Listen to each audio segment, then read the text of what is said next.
Hey, we're back.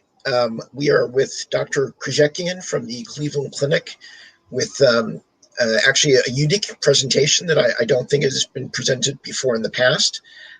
So Dr. Krajcikian, I'm going to hand it over to you. Thanks, Bob. And I really appreciate the invitation and being part of this. I'm new to this group, and I've listened to a lot of the presentation, and I have to tell you, there's incredibly impressive, bright people and really setting the stone. But one thing that I want to point out and highlight is what you guys are doing are not just technology, but it's impacting people's lives in ways that none of us can even imagine. And hopefully this presentation will give you kind of a brief idea of taking the element of VR into the next level, into the actual operating room field. So with that, we'll get started.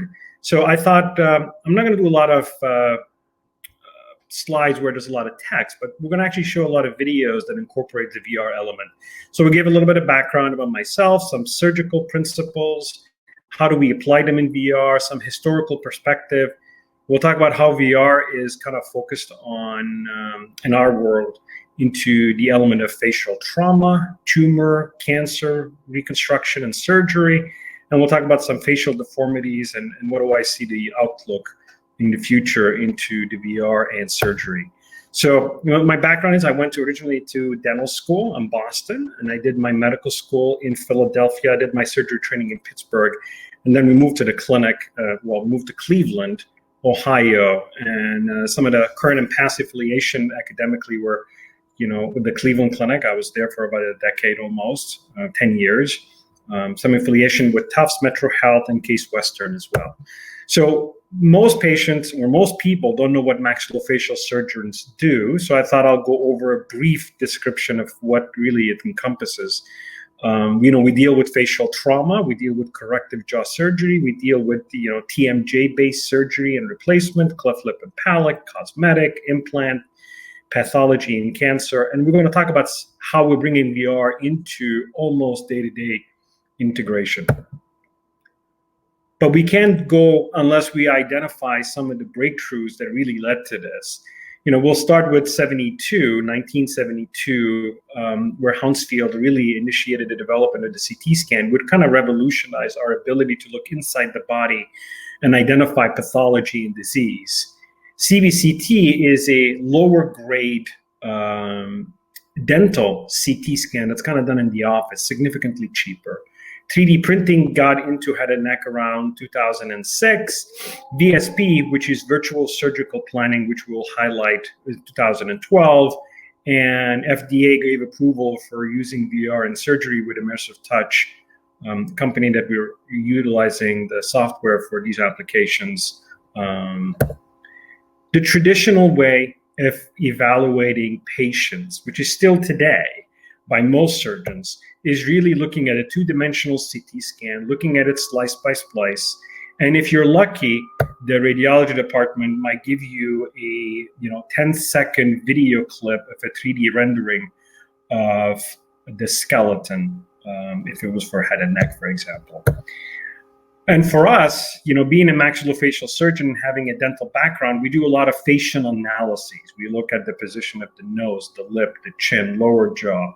And all the stuff is really traditionally done from a two-dimensional x-ray. You draw a bunch of lines and drawings. You look at angles, kind of how it's done. Then we take dental models, which I'm sure everybody had at some point in their life. And you can see we do the old traditional way, which was done almost 20 years ago. 10 years ago, is really taking the models, making cuts by hand, spending hours in the dental lab and kind of readjusting and planning the entire surgery on a face kind of in a lab, which used to take tremendous amount of time. VSP came in where they, there's multiple companies that do the virtual surgical planning. Immersive Touch is certainly one of them. And different plating companies do provide that service as well. So what they do is they take the CT scan, they put it in and incorporate it into a three-dimensional based software. It segments it. And then you have to have a web session with an engineer. And then you tell the engineer what you want to do. For example, there's a tumor here. I want that tumor removed. And I want you, here's the margins. And the engineer does it. which was great. And in 2012, that really took momentum and put our ability to do surgeries to another level. There's no question about it. And today it became considered the standard of care. It got adopted in 2012, and it's getting better as we move forward. Now, the limitation with virtual planning is the lack of the surgeon's ability to manipulate this data, one, on their own. If I need anything, I need an engineer. If I need to move something a millimeter or two, I need to reach out to the engineer, do another web meeting with them. But I think the translation of all this data into the operating room became challenging because all I get is a 30, 40, 50-page report that's put in on the operating room wall. So as good as it is, it had limitations. And any surgery we do, and any surgeon will tell you, no plan goes perfect. No surgery is identical to the other. So there's a tremendous amount of ability to have to do a lot of thinking on the fly, and having options in the operating room, incorporating virtual reality, takes it to another level. So it is time for change. It's time to take the two-dimensional CT and integrate it into the virtual reality, taking the skeleton of the face, for example, manipulating it, identifying it, and looking at this into the operating room theater, which is huge. But more importantly, really showing what the patient has, doing consent, identifying the problem, showing the patient the tumor. These are huge components, which I think going to radicalize how we look at surgery in the future. So traditionally, VR surgical workflow really start by taking the CT scan. There's a certain way that the CT has to be taken to really have the accurate data. Then, the surgeon does the planning on paper or evaluating CTs or so forth. Then it really goes in, let's do a VR operative session, which we're going to go over and do one.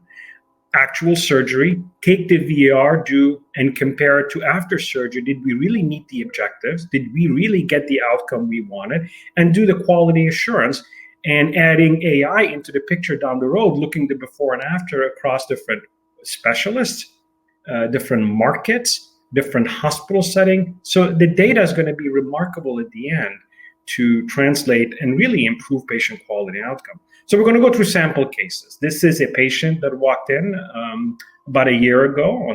We see on the bottom left side, there's a circle, there's a little tumor. There's a little cyst that's associated with a wisdom tooth. We'll start with the simple ones. So take the patient to the operating room and operate, but really don't have all that information to make the experience of the patient and the surgery better planned. So we take the VR element. We have the ability to go in, identify where the lesion is in VR space. So we're taking this patient CT into the immersive touch application. I'm able to perform where my tumor is going to be, determine my margins, assess where I need to do my virtual osteotomy, indicating I need to remove a segment of the bone, separate it, completely remove it, go in and remove and place my hardware, meaning titanium plates for the most part that we use in the face. We really don't use many rods like orthopedics. Place it in there, and this is the end result, and show this to the patient. Put some bone in there from the hip or the chin, or, cadaver bone, mix it with some platelet-rich plasma or stem cells and kind of regrow it, and life goes on to the patient.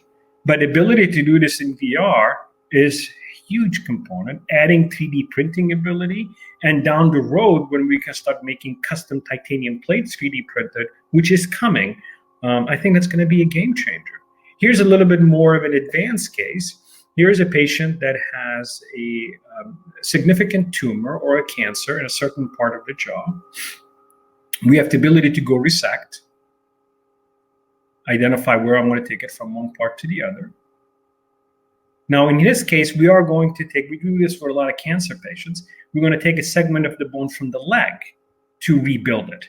And then we have the ability to kind of demonstrate where it's going to be, which area of the leg we need to take it from. And this is no longer done by the engineer, But I have, as a surgeon, have the ability to do the manipulation myself, determine the angulation. Obviously, there still need to be collaboration with the engineer if it's something gets too time consuming, but I can plan a whole surgery case, as you're seeing, from beginning to end in a matter of minutes. And then convey that to the engineer, and the engineer goes on and kind of finishes the details for me, gives me the 3D printed cutting guides, positioning guide, and the end result is the patient to have a fully functioning set of teeth to deal with. And the whole objective is to give improvement quality of life. Here's a trauma case. Here's a situation where a young patient was hit in a motor vehicle accident. It was a hit and run, and sustained multiple fractures. I mean, to be able to isolate these fractures from a CT-driven data, two-dimensional, is limiting. But here we can identify the fractures, reposition them where I want them to be done, and we're doing this all in 3D, and an ability to actually show the patient the before and after. Put in the titanium plates in a matter of short period of time. We'll be able to make custom plates to fit the patient's need, and voila. And all this is done in 3D.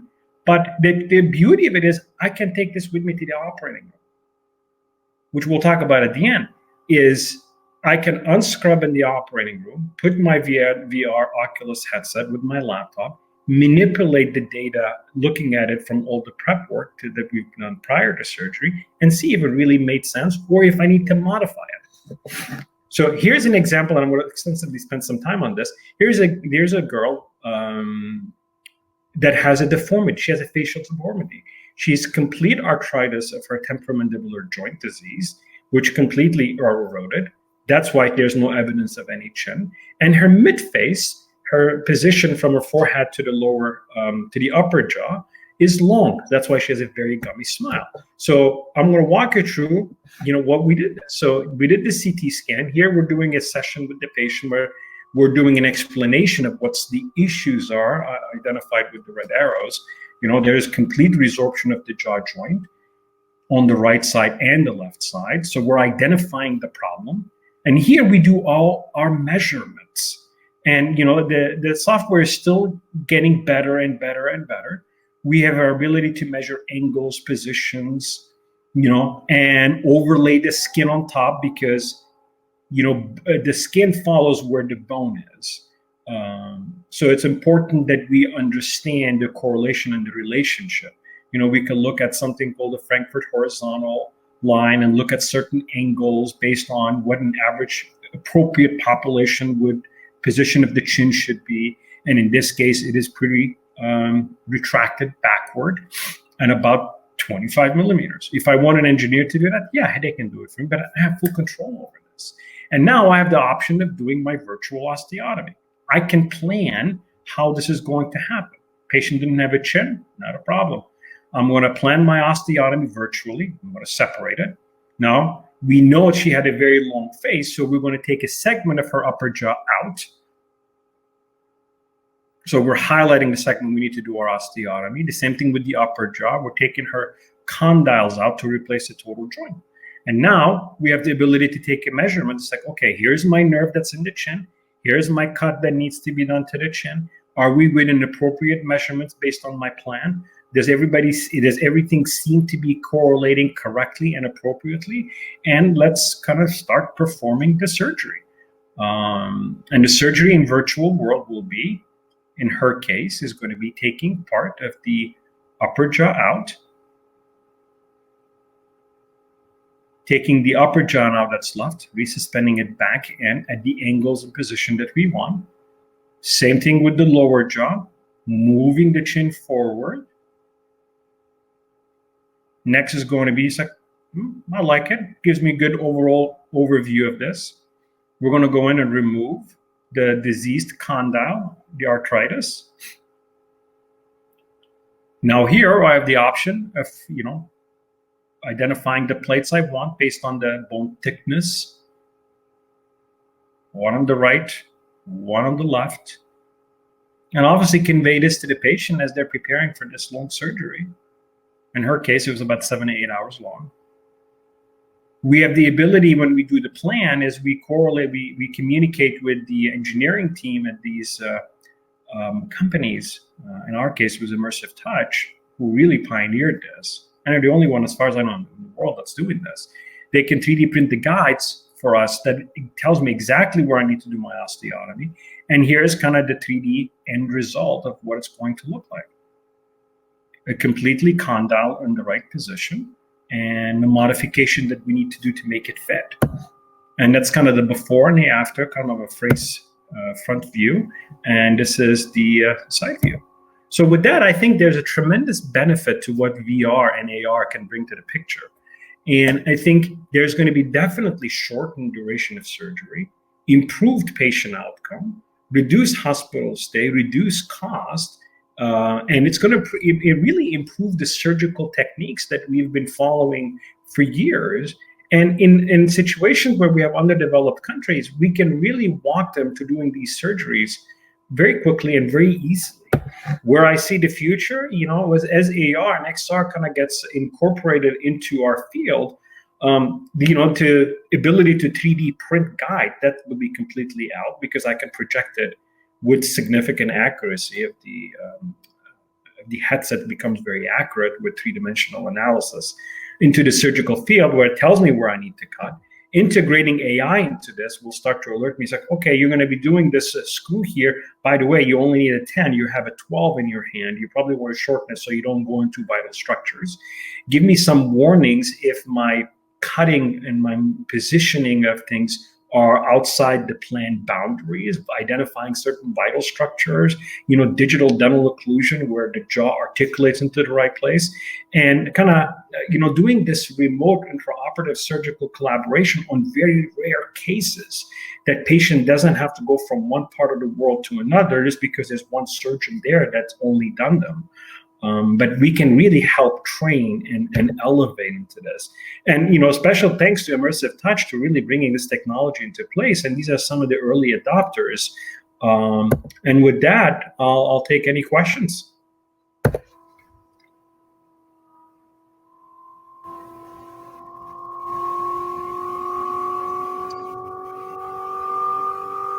Great presentation, Joseph. We have no questions at the moment. I mean, I think it was a well-received presentation. I will give people a minute or two. And you developed the platform, or with a developer? I did not develop. I'm a user of the platform. The platform was developed by a group out of University of Illinois, Immersive Touch. So that's the platform. Immersive Touch. Sorry, right. Immersive Touch technology, and I'm a user. And obviously, we provide some feedback, and as the feedback goes to them, they kind of seem to be adding a bunch of features to us, and we have a very good relationship with them. And the goal is to really have a bunch of the other surgeons across the country start looking at it, be aware that it exists, and start adopting it. I do have a question for you. Do you think there is room for developing preoperative planning software in academic research, or does this need to be done by industry due to the huge investment? I think it can be done two ways. Obviously, if funding can go into the institutions the right way and there's good return for them, it certainly can start as an academic, or it could be as an outside company as well. Either way, as long as I think we need more people to start engaging, we need more specialties to really start incorporating their vision into and merging the two. And I think there's tremendous value in collaboration all across different specialties. Have you tried this for surgeon training? We've not yet. But I do have a lecture that I'm giving to a bunch of surgeons next week, so I'll let you know how the feedback goes. Okay, very great. Well, listen, on that wonderful presentation, thank you so much for joining us, and look forward to interacting with you more in the future. Thank you so much, and thanks for the invitation.